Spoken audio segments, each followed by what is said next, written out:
Good morning. It's Friday. And so this is Cindy McDonald, and I'm coming to you with our Friday forums. We do these twice a month or sometimes a little bit more. It all depends on who I have and what topics are happening. And I love talking to subject matter experts and other people who are in the field, working with students, working with counselors, and we're all doing our best to help and support and with a focus on our students. So as you come into the Friday Forum today, please put in your name. So we love to share and tell us where you're from. And also, it would be nice to know if you've been a high school counselor. So we're glad to have everybody here today. And I have some really exciting guests. I want to welcome Nagla Orlando and Bree Getz and Leanne Crane. And we're going to be talking together about how you can put students first, working both as an independent educational consultant and also in the high schools, and particularly through the public high schools. So Nagla, Bree, welcome. We're so glad to have you. They are both from Templeton. Nagla has her own independent educational consultant, Knowledge Works for College, and Bree is a counselor at Templeton High School. Leanne, you come back. I want to introduce you as well. So come back, turn your camera back on. So Leanne is joining us as my moderator and is basically my co-host. You're going to see her over the next few Friday forums. I have a lot in April. I don't know how that happened, but there's just so much to do this month and this year. Before the May 1. So you guys are going to see us a lot, and Leanne is going to be helping. And Leanne has her own college and college affordability company, the College Dollar, and you're in Syracuse, New York, right? Upstate New York. Yep. Upstate New York. Yep. Rochester. Yep. So we've got both coasts represented today, from California to New York. And I know we have people from all over the world and country. So put where you're located as well, so everyone can see, and both Nagla and Bree can see as well. So you can see we're already getting lots of people who have been high school counselors and what their experience has been. So I expect we'll have lots of great conversation today. We do have question and answer. We'll hold some of the question and answers for the end. And so use the Q&A and use the chat. We love having this as an opportunity to share. I always save the chats. All of this will be shared on my website at cindymcdonald.com afterwards. And I'll send you all a recording, an email that when the recording is ready. So let's get started. Nagla and Bree, so glad to have you today. And Leanne, I'm so glad to have you here too. You know, one thing I'll share is I have been a high school counselor. Most of you have heard me talk about this. I've worked as a middle school counselor. Bree, did you work in middle school? You did? No? I have not. Well, I'll tell you, compare middle school to high school. I'll take high school any day. Really? Yeah. Oh, yeah. Yeah. The middle school kids they're going through the hormonal change, and the girls especially are very touchy at that age. And so as a counselor, but it was very rewarding. I worked in a program in AVID, which is a public outreach program. And then I worked with high school students all over California. So I've been in that seat. I'm a credentialed high school or a credentialed counselor here in California. And so I know how you wear lots of hats, and trying to do college is maybe it was like 10% of what I did. It wasn't a lot. And it was because I pushed it. I think I shared with you the other day, I actually had an administrator who told me, quote, because I'll never forget him telling me this, our kids don't need college. That's what he told me. And when you have an administrator that's telling you that makes, as a person who's passionate about education, that just made, I wonder, why are you even in education? What are you even doing here? If you're not here to help students to grow.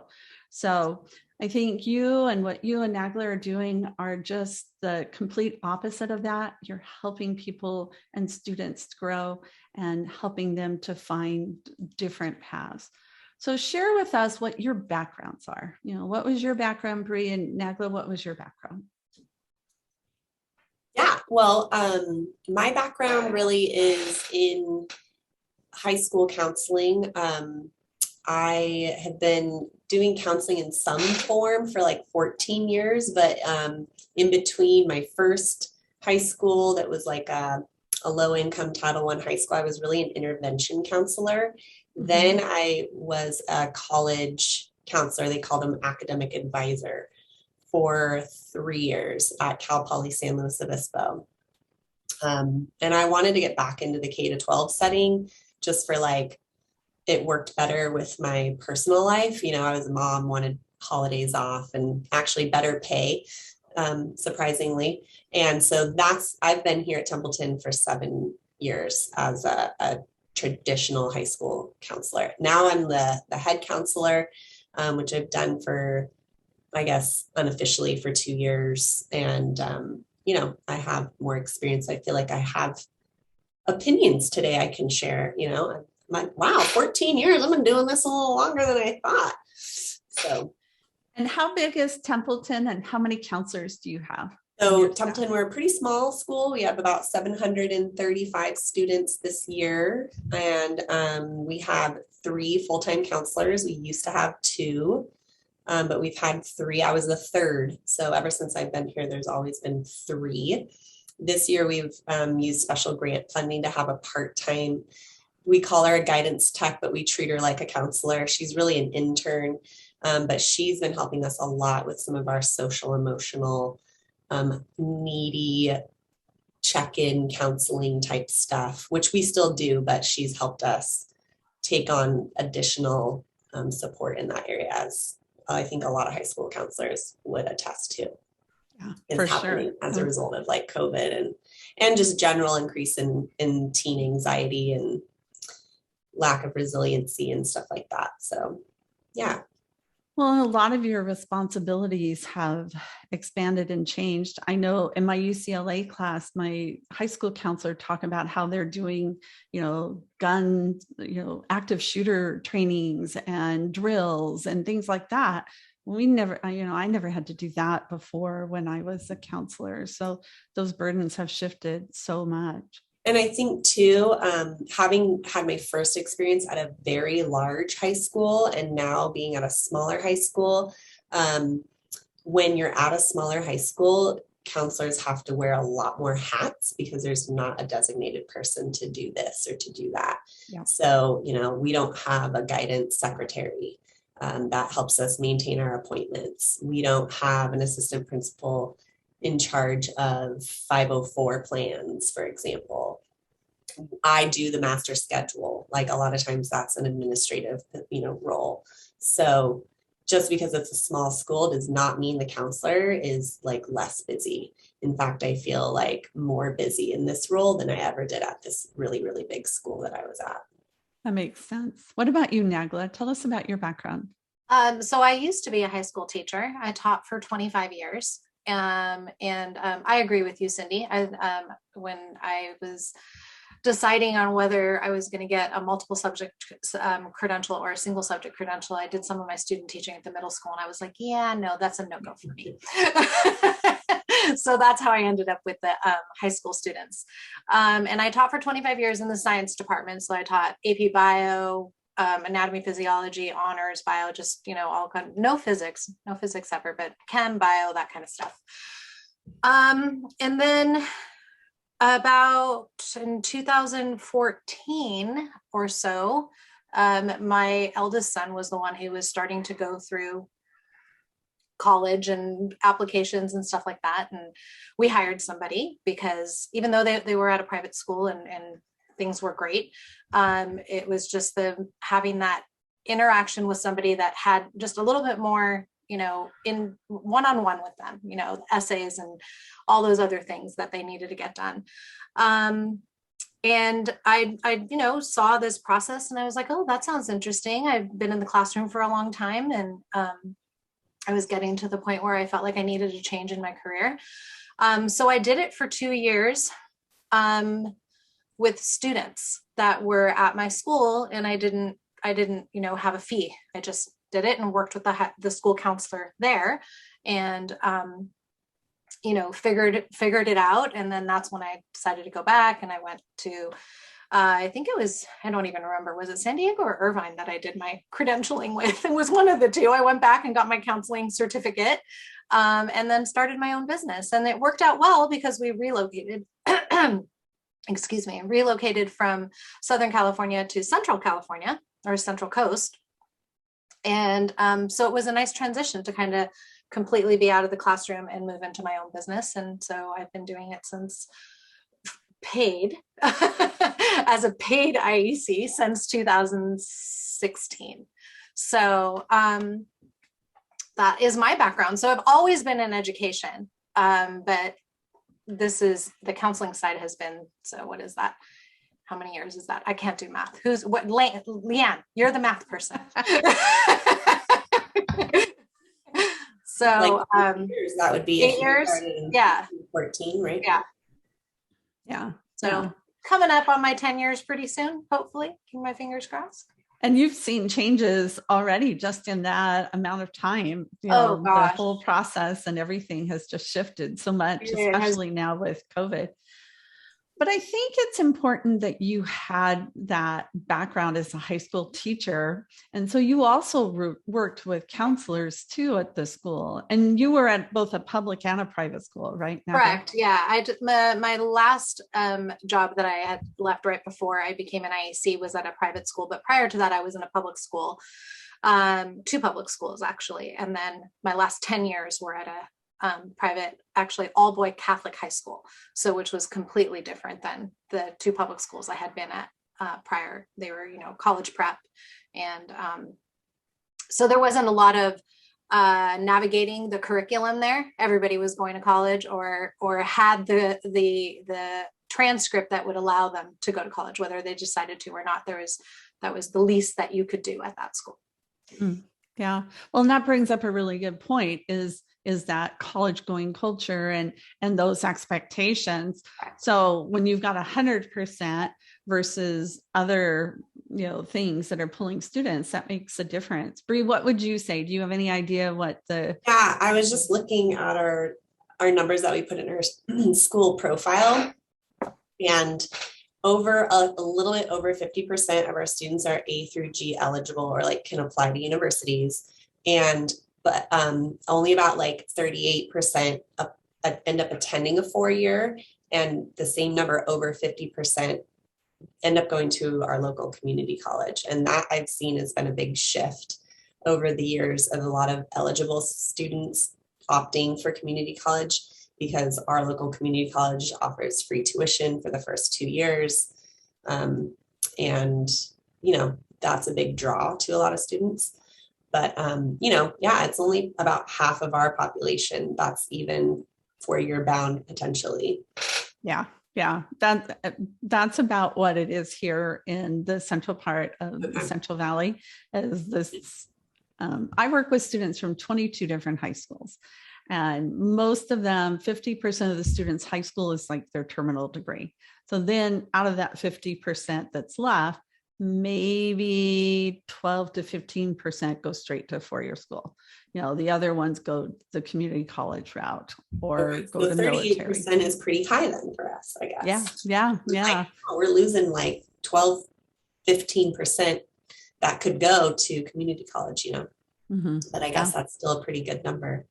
So we're talking about roles. What are some other roles that you have that you find with working with students and NAGLA too? What have you found? What was surprising? As you got into this, what are some roles that you've developed that you didn't realize you would have to have as a independent education consultant? Bree, let's start with you. Go ahead. Let's talk about your roles first. Think about it.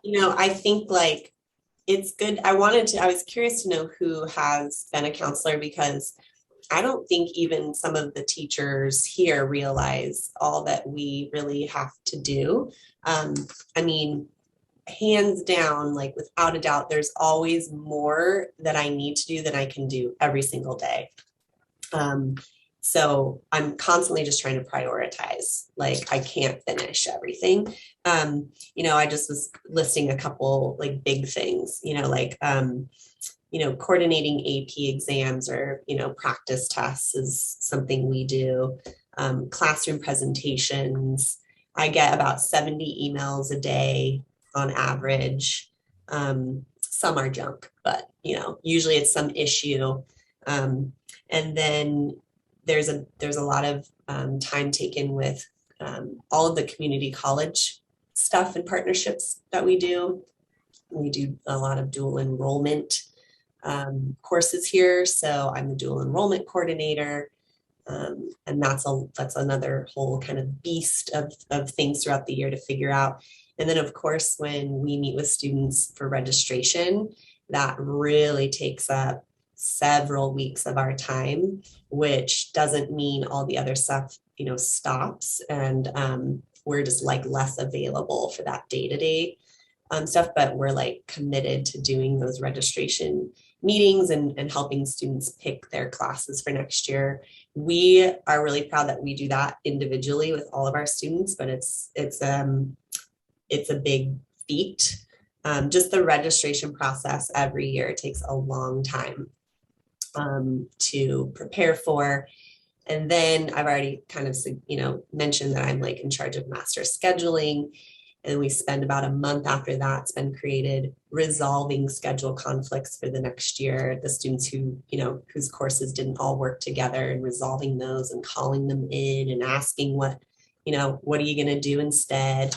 So, that's all like kind of academic stuff, but obviously there's the presentations, the college meetings, and that doesn't touch on any of the social emotional, which is getting more and more a part of our day, like suicide assessments, calling, making child welfare like reports, and doing conflict resolution, students coming in constantly having anxiety and panic attacks, that sort of thing. So, you name it, we do it. And sometimes college is like the last thing on my mind, to be honest. I mean, during application season, that's our priority.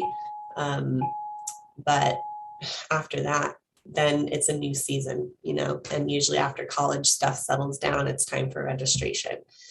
So yeah, that's just a snippet. I don't know if I did it justice, counselors, but it's a lot.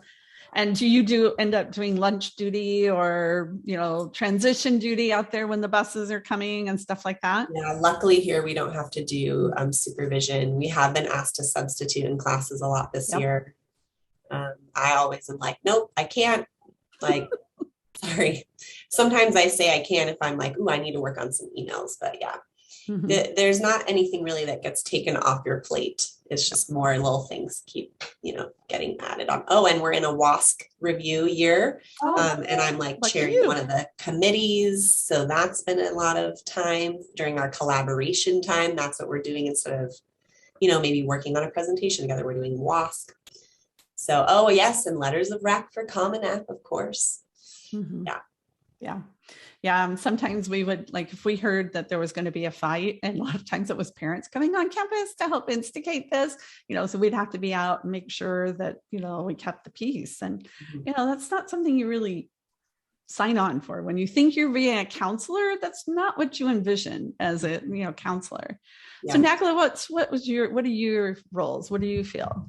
So beyond the college counseling piece, I feel probably the last 3 or 4 years, COVID being mostly of it, more social emotional, doing more of that. I feel like I need to take more courses or I was a high school teacher, so I knew, how to handle that and what how to file a CPS and, do all of that stuff. But it's different when you're one-on-one with them. Right. So, and where is that line drawn? And where do I then refer it over? Is it something that I discuss with the parents? There's all kinds of, different situations on that. So that one, I feel like that's more of something that I never used to do, not as much. Running a business, that's something that no one really tells you about. It's like, yeah, this is great, wonderful. Well, yeah, you've got bookkeeping and there's invoicing and there's platform stuff that you need to figure out. All of the parts of the business that I didn't go to business school. I don't know how to do this, so I'm, learning on the fly. And also learning from my mentors, right? Cindy is one of my mentors. So, being part of professional organizations, HECA and IECA and all of those things, going to conferences and learning those things. And then the ever-changing college admissions process, I think I wake up every morning and there's something new to deal with. And that has been more prevalent in the past 2 years with COVID, but there's always something. SAT, ACT, AP exams, SAT subject exams, letters of recommendation. Yes, we need COVID vaccinations. No, we don't. I mean, again, I wake up every morning and it's something new. So you have to be on your toes. That's why I've resigned to the fact that there is no way that I can keep up with all of that in addition to everything else I'm doing. And what, Missy just mentioned, like, why are, counselors, sometimes unwilling to cooperate with IECs? And I'm just like, I agree, because I just can't know it all. I can't go on the tours. I can't, go to the presentations and, there's no time for that. So, So tell us, so Bree, that's a great segue into my next question, is tell us how your collaboration started and, how that came about, because that's right. You can't spend an hour and a half with a student like Nagla can, and she can't set up a master schedule like you can. So there's roles we all play. So how did your partnership start? Well, I think I shared with both of you that at first I was skeptical of the intentions of Negla's outreach. And I realized the reason for that was because the school that I got my start in as a counselor was very anti-IEC, because they felt like students were being charged for things that we do, right? And it was I think it was in the spirit of just not wanting students to spend money on something they didn't need to.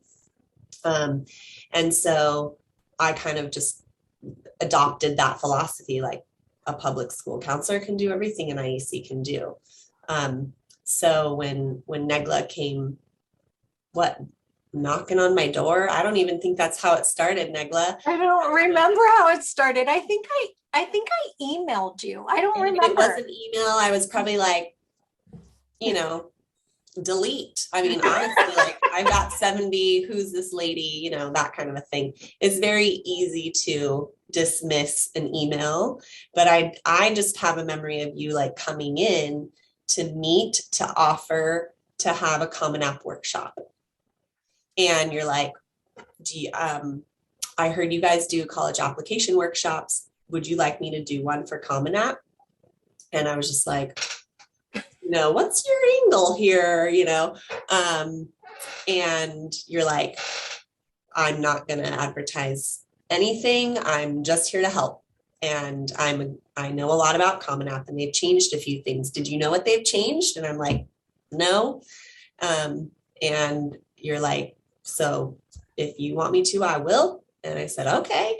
And that was the beginning of a beautiful friendship, really. It was like, I just let her do this free little presentation. It worked with when we wanted to have it. And I, of course, joined and listened. And she was good, and she was not self-promoting in any kind of way. And it just seemed genuinely like she was just there to help and wasn't going to maybe even get anything out of it. And so then I think we worked together a little bit more, and I can't quite remember how, but it was minimal. And I think I finally just asked you, okay, what's your angle here? Once I got comfortable enough to ask you that point blank. And maybe that would be a good time for you, Negla, to answer that question, like what you said to me, because what you said to me was the thing that reassured me moving forward from that point on. I don't remember what I said to you. What did I say? Well, I mean, it was just sort of like, what would the benefit be to you of, having communication with me, and you're able to, you've said, well, you know the answer to this question because we've talked about this, but like what are the benefits you gain from having a good working relationship with me? And obviously the students benefit, which we'll talk about, but as an IEC, how does that help you in your reputability, your ability to talk to the student's counselor if you know them, that kind of thing? So yeah, that we moved here. And so my practice at the time was minimal. And I was still working with a lot of students down south, which was fine because, what we do, we can do virtually. But I definitely wanted to have a working relationship. And I think because the way I started, I was a school teacher, a high school teacher, and I had the support, not necessarily the support of somebody supporting my business, but the support of being in a counseling office at the school and understanding what was happening in this counseling office and all the roles that they had and what somebody like me becoming an IEC would need to do to supplement that. That was where I was coming from. And so, I basically said, I know you guys have a lot on your plate. I looked up the school profile. I looked at how many students were going to college. And I said, there are a lot of students that may be missing the mark here, that are under applying. And so, I went to her and I said, I see that there are lots of CSU and UC applications that go out, but I don't see a lot of your students applying to out-of-state and private schools where there's, a little bit more merit and scholarship that happens there. Are they aware? Are you aware of this availability that's out there? I think that's what it was. I was under kind of the same impression because I didn't know very much about private and out-of-state schools. And I just assumed I'm at a middle to upper middle class school. They don't make financial sense. And I wasn't, promoting them as well. And that's right. You spoke about like, hey, your students are really not applying to these schools that can make more financial sense to them through merit scholarships. And that's when you started making it very aware that you knew so much more than I knew about the intricacies of private and out-of-state schools. And that's when I knew, like, okay, either I have to learn all this, or I just need to give into the fact that I have someone right here that's willing to help us out and collaborate with us. And, and so when I kind of understood and agreed, you're right, we need to increase that private and out-of-state going culture, then we did more together from that point. And I think that was the very first presentation that we did together, actually, for besides the Common App where we did the workshop for the students, but we did a presentation for all the juniors and seniors. Mm-hmm. And we invited actually one of the admissions reps that I work with closely from the area. And she actually went to school in the area here, grew up here, and she's at the University of Oregon. And so we had our very first presentation where, understanding WUI, understanding out of state, under all of that. And and so Bree was very open to it. Again, presentations we've ever done. Yeah. And I always approached it. I never advertised. I never, this is a small town. And if somebody wants to find me, they're going to find me, right? So it was never with the intention of, this is my business and here's my business card and please reach out to me.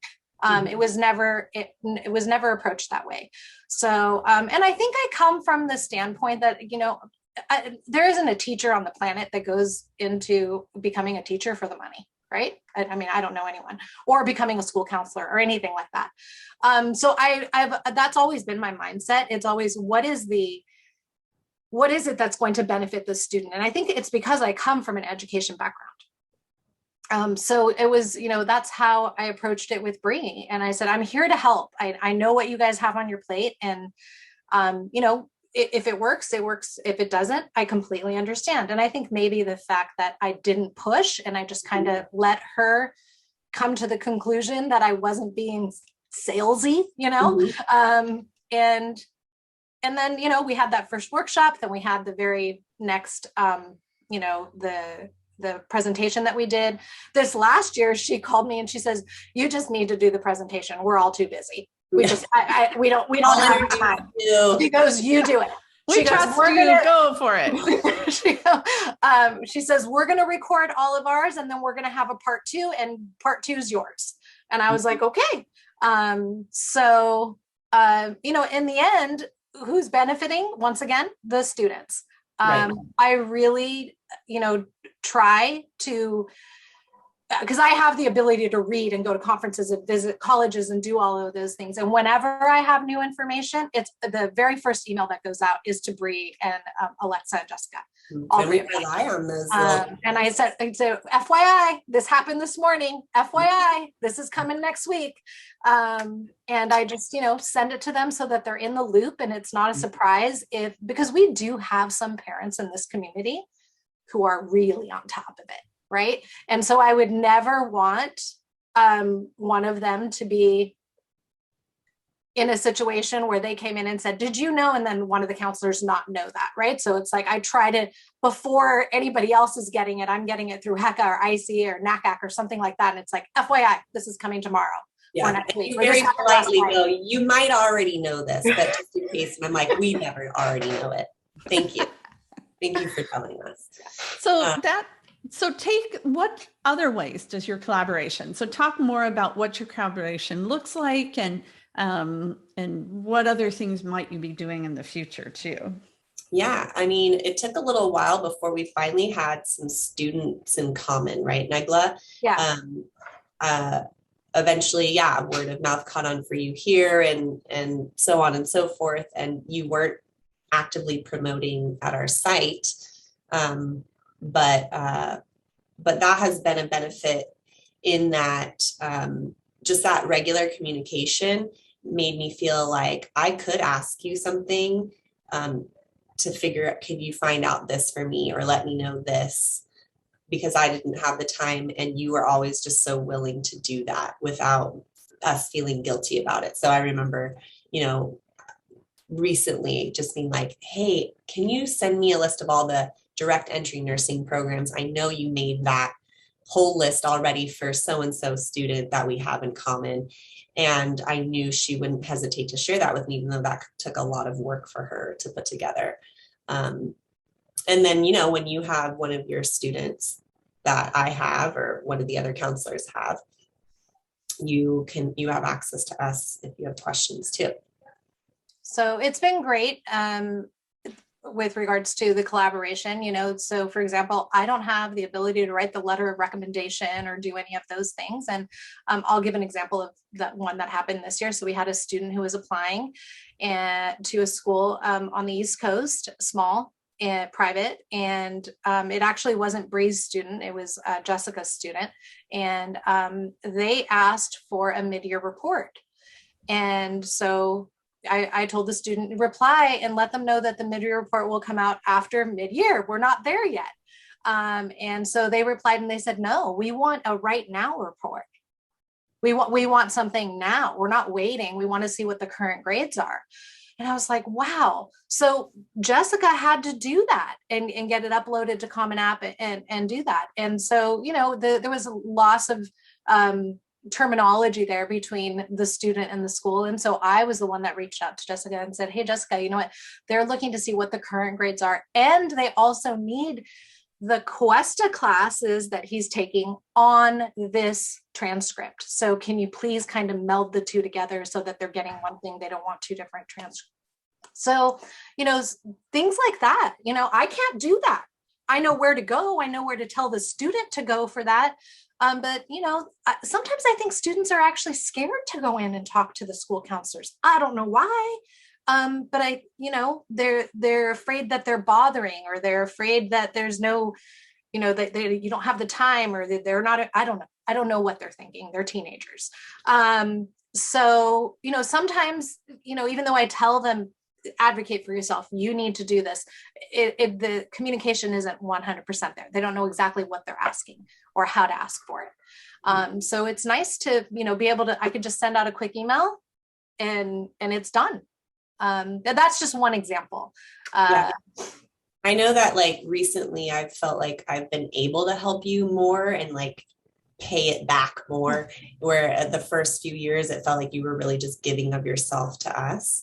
And so like now if you have a question about a student's course selection, or what's the vibe in AP Chem there at your school? Is it, can you think the student can handle something like that? Now I can say, this is what I think they should take. Or, sometimes you're like, you ask me a question about the Cal State application, which is very nuanced. Absolutely. And like, I can help you with that, So, so it's been nice to be able to help her out back, which I felt like I haven't been too helpful until more recently. That's not true at all. But yeah, for example, the CSUs, how are your dual enrolled courses reported? It's different on CSU than it is on UC. What are those courses called? Bree has an amazing chart, right? That she put together, and it's so this class is Poli-Sci 201 at Cuesta. I don't have to go and look at that. I don't have to go look it up now at Cuesta to see what it is. She has the chart put together. She shares it with me on a Google Doc. So now when I have a student who's doing that and we're doing the application, I know exactly, put this in here, put this in the college section. This is what it's called. And then when she has to review the application, because they go to her to make sure before they press the button to send, even after they've done it with me, that's kind of their policy. They like to do that at Templeton, which is great. She knows that I've already looked at it. I'm sure that gives her a little bit of peace of mind of not having to nitpick every single thing and making sure that there are no mistakes. Mm-hmm. So again, those are just some small nuances. I think our biggest endeavor, which is what we're about to do, Bree. Yes. Is glad to bring that up. I was going to ask. I don't know if I even feel good enough saying we, because I've been very no, it's definitely we. Without you and the principal, Josh, this would not have happened. So coming from Southern California and coming from a college preparatory school, college fairs and access to college was never in question. And moving here and seeing how different it is in a rural community, and knowing that the students would have to travel 3 hours north or south to get to a college fair was appalling to me.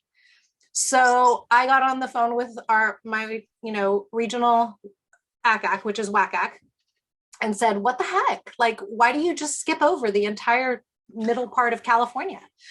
Yep. And, the bottom line is the numbers are not as high here as they are elsewhere, for student access. And I said, well, that doesn't mean that we don't have students that are college bound here. So the fact that I complained then became me becoming the chair of the Central Coast WACAC College Fair.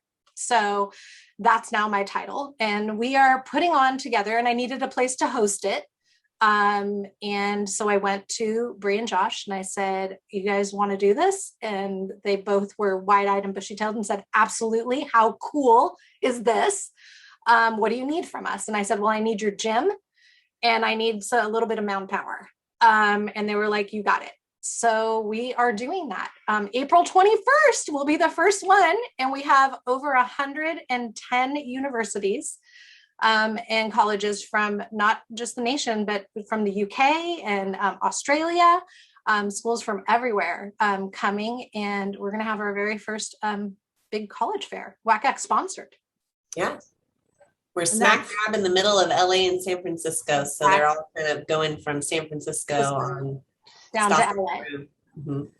And my students still have to travel 3 hours to come to see to that, but it's wonderful to have see that example of collaboration and what we're talking about today is putting students first, and for them to come 3 hours coast in the spring, because there's only been one college fair in the fall, and there's nothing other than, as you said, going to LA or San Francisco. So it shows the value and the emphasis, and to see it being held on your high school campus, coordinated through NAGLA. What a monumental thing.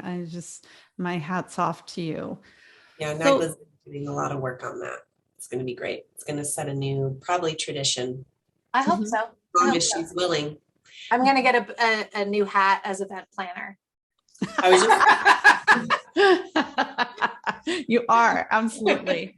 So what advice would each of you give to, our audience? We've got a lot of people who are very supportive, who've come from different backgrounds, that are listening today or will be watching this later. I'll have my UCLA students watch this. So what advice would you give? What counsel would you have for other high school counselors and IECs?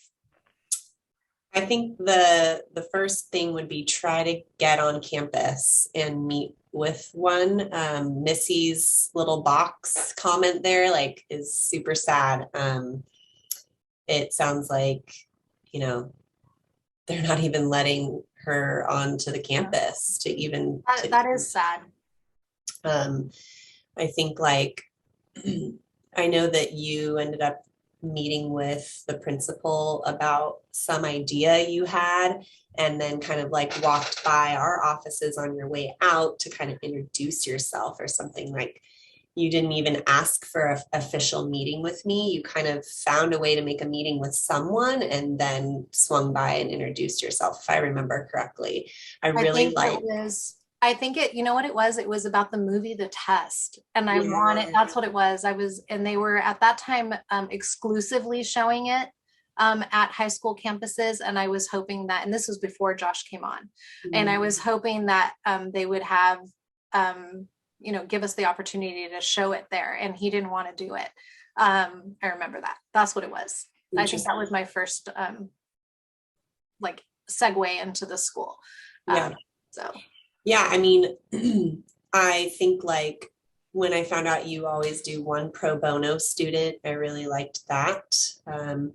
I liked how you could articulate that having a collaborative working relationship would be mutually beneficial, even if it felt I wasn't able to do much for you. It helped me understand, well, why would you still help us? Even if I'm not going to be hey, Johnny, you should see Negla. Here's her information.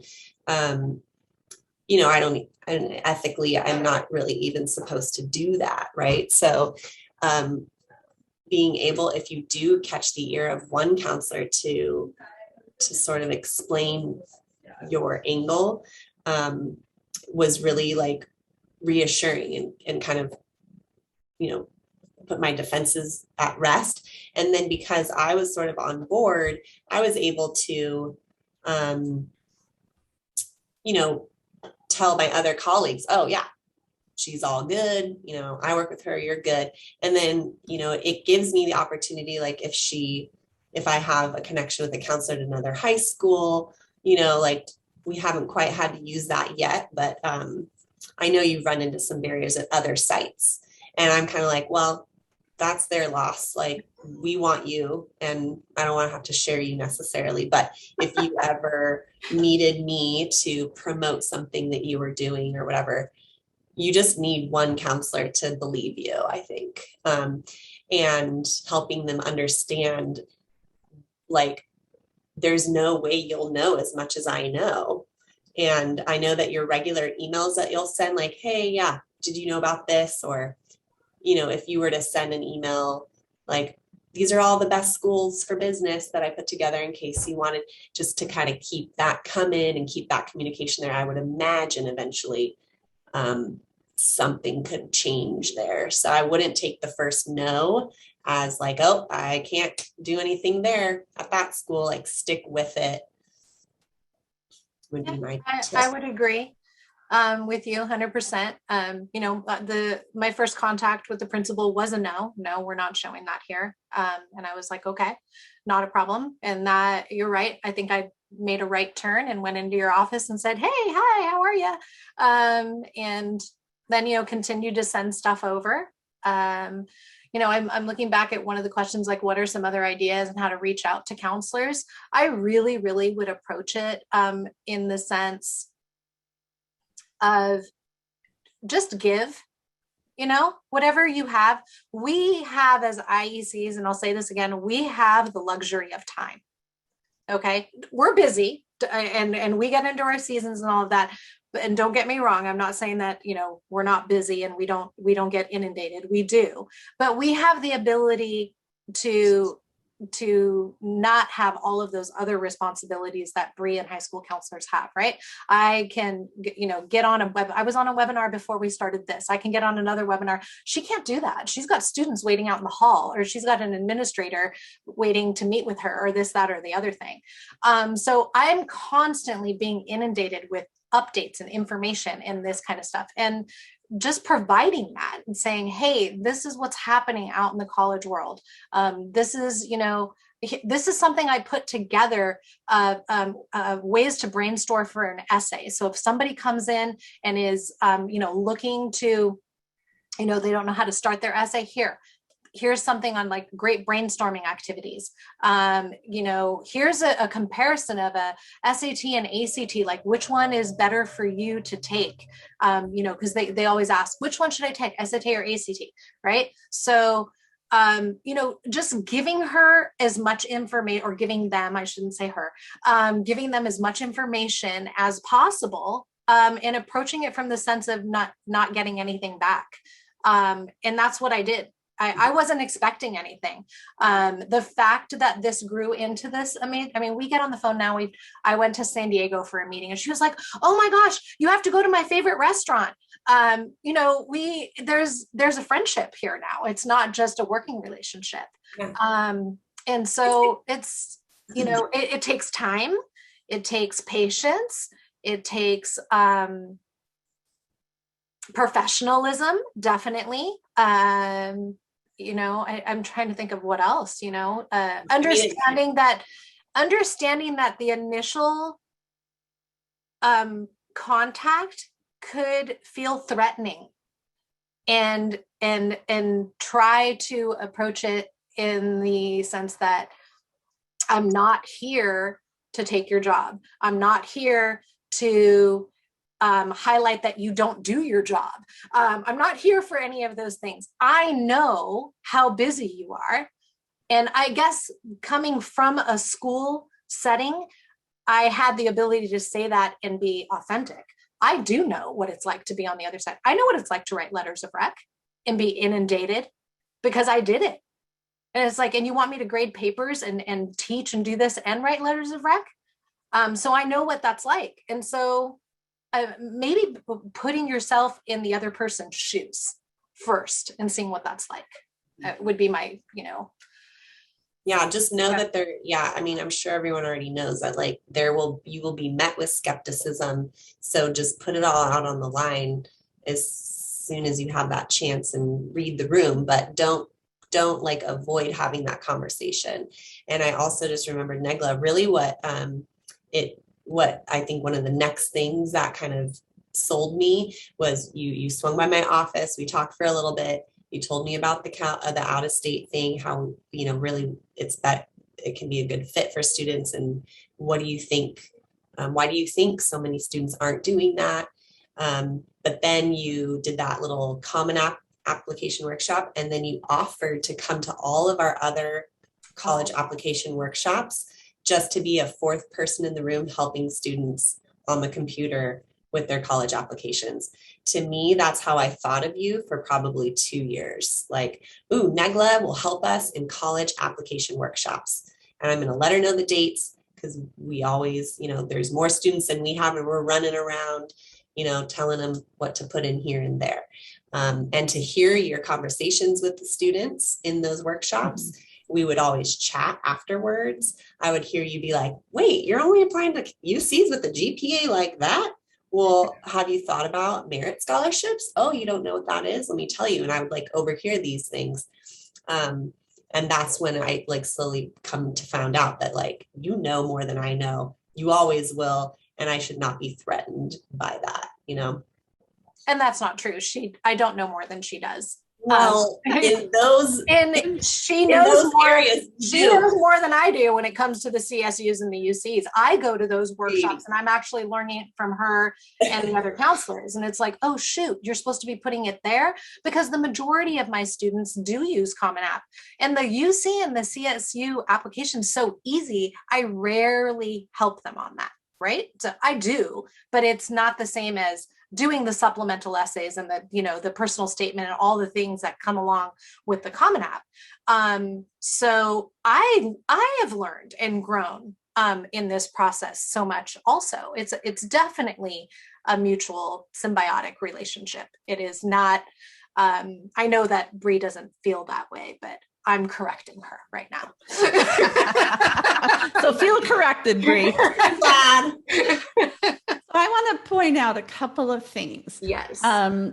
First of all, this is a relationship that has taken time to build. So you didn't come in and instantly say, okay, I'm going to let you have access and do a workshop for 200 kids. This was built over time, and you demonstrated the value that you brought.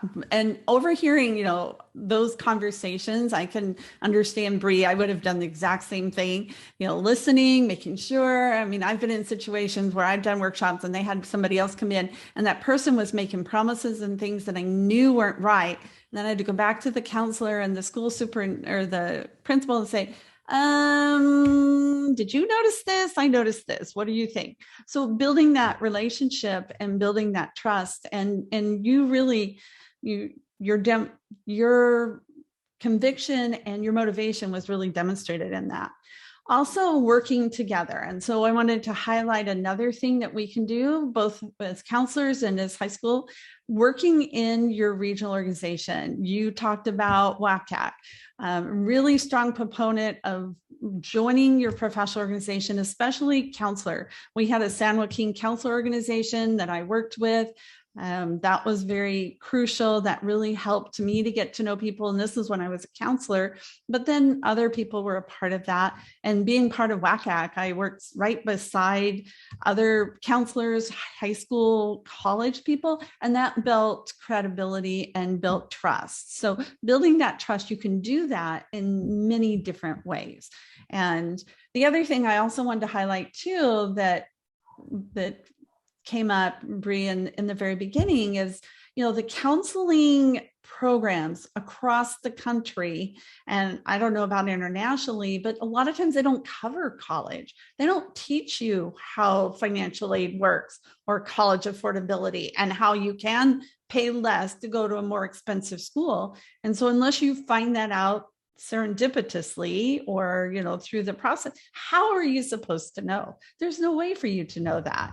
And so that's one of the roles that we can play too, is helping to impact those counselor training programs. And I know people like Patrick O'Connor and other people have been working really hard at a national level to do that. And you've demonstrated how that can be, how you can mitigate that impact, because you had all these other things in your curriculum and training on the personal, social, emotional, and suicide prevention and all these things, but they never told you about concurrent enrollment or, how college financial aid works, really. So I think those are key things. So there is a question that came up about a release. So let's talk about that a little bit. And I will have a release form that I'm going to post on the website, because you should have some kind of release. A lot of times IECs or counselors will have a mutual release form. So let's talk about that a little bit.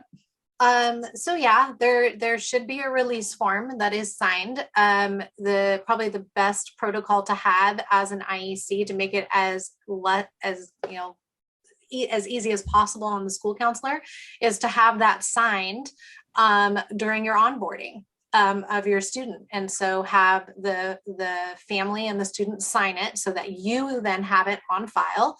And then depending on whether or not you need to communicate with the counselor with, course scheduling, talking about various college options or, whatever the case may be, it's easy enough to just reach out to the counselor and attach that disclosure form. And so that way they know right away, parents are aware, student is aware, we're all good, and we can move forward. And they're not put in a legal situation, and you're not put in a legal situation to, so it's just I think the easiest is so that they don't have to do it. Because once again, the school counselors already have enough on their plate, is for you to have one. Cindy's going to provide that, I think, in the chat, is to have a disclosure and it just be part of your onboarding process, whether you use it or not. It's there and you have it ready to go. Right. And I find it flattering, really, that I had more students go, can I have a copy of my transcript? I'm having my meeting with my college person today. And I'm always just like, what are they going to be telling you to do? Or I'll meet with them and pick their classes and they'll be, my college person said to do blankety, blankety, blank. To get a release would be like, oh, your college-y person sees the benefit of us collaborating together and they value my opinion. And so that might even put my guard down anyway. Once you realize you have a student trying to connect with their counselor just over that student alone and not about trying to, do events at their school or whatever, just maybe you start the relationship through one mutual student that you try and reach out and say, hey, I just had a question about this. I'm trying to help this student, and see how that response goes. I know that I would be way more willing to talk to an IEC in that context at the beginning before I knew them, than to be like, yeah, let's do a presentation together. I think I trust you, So yeah, I think the release is a great idea. Yeah. And then if you have a student, and I know many counselors, and I will mention them by name, Clara Noel Glasser has done this for years. She's a former high school counselor. She's always had counselors sign a release and Bob Dannenhold as well. And I know many other people do too. And so if you have a student who has special learning needs, has a 504 or an IEP, you're just understanding because I don't want to recommend something that's going to be detrimental to them or that they can't do, or, it's part of being a team. That's what this is all about. By putting students first, we're part of a team. And that's what I always tell my students. I'm not here to replace a counselor. There's no way I can do that, but I am part of a team and they are part of our team, and we're all team Joey or whatever. And so that can make such a difference. So Leanne's got it. She's a step ahead. I was just going to say, I can't figure out how to attach it, but Leanne's already got it. Thank you, Leanne. And I think that is definitely one of the things that hopefully your message, Bree and Nagla, and from all of our chats and my message too, is that, we're all here to put students first, and we're all here part of team students. So thank you again for being here today. Thank you for all that you do and, the example that you set for us. I want to do a shout out to Missy, because many may know and probably don't know that Missy Avicil, we actually both reside in the same town. We're in Visalia, and she was the counselor that I worked under when I was working on my counseling credential. And when I had to go in and do my practicum, basically, Missy was the counselor, and we were both out of middle school at that time. And then later on, I worked with her children, and she came back and said, gee, I want to do what you're doing. So we've been colleagues for many years. So Missy, thank you for being here today. And what she says is very true. It was her school that she mentioned that I had the administrator say, no, our kids don't need college. Yeah. So we will just go work around you. We'll just ignore you and move forward and so on and so forth. So Again, thank you for being here today. We Thank really you for appreciate having us, Cindy, and thank you for seeing the value in having this on one of your Friday forums. We really Yes. appreciate it. Thank Oh, you. You're very welcome. Well, next week, I have some webinars in the next several weeks. Next, on the 5th, I'm going to do a special webinar on avoiding the top 5 mistakes when launching a service-based practice. So those of you that want some ideas, or I've been doing this for over 30 years. I see the same mistakes over and over again. So I'm going to talk about that a little bit. And I am going to be launching some group coaching at the end of April. So you'll get opportunities to learn more about that and start signing up for that. Next Friday, we also have another Friday forum. And we're going to be talking about, what are we going to be talking about? So we're going to be. I have it in my email somewhere. I got it. We're going to do strategic enrollment management with Jeffrey Salingo's buyer and sellers list.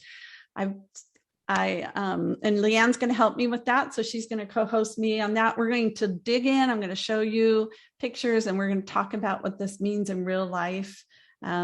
Applications for students. And so that's one of the things that we're going to do.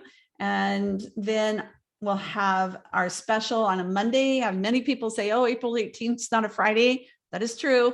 It's on a Monday. We're going to have Ron Lieber, who's also a New York Times bestselling author, and he's going to join us to talk about college and college affordability and some of the things. And if you haven't read his book, that is a must-have to add to your collection.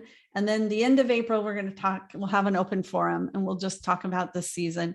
And we're just going like, what the heck happened? And, what does it look like? And I know there's a lot of those kinds of discussions. So we'll do that in April. May 6th, we're going to have a life coach come in, and she's going to talk about things that get in the way of our potential. So lots of things. April, we're going to have 1, 2, 3, 4, 5. And then we're also going to do a test optional session with CTCL on May 13th. I have Worcester, I have Rhodes, I have Southwestern, and the new director from CTCL is going to be in that session. So, and we're presenting this at HECA. And so anyway, that's what I have coming up. Everybody, thank you again. Have a great Friday. Nagla, again, thank you. Bree, thank you. Leanne, thank you. And thank you to everybody that's here. Watch your emails. I'll be sending more stuff. So you take care. Have a great weekend. Bye, everyone. Bye-bye.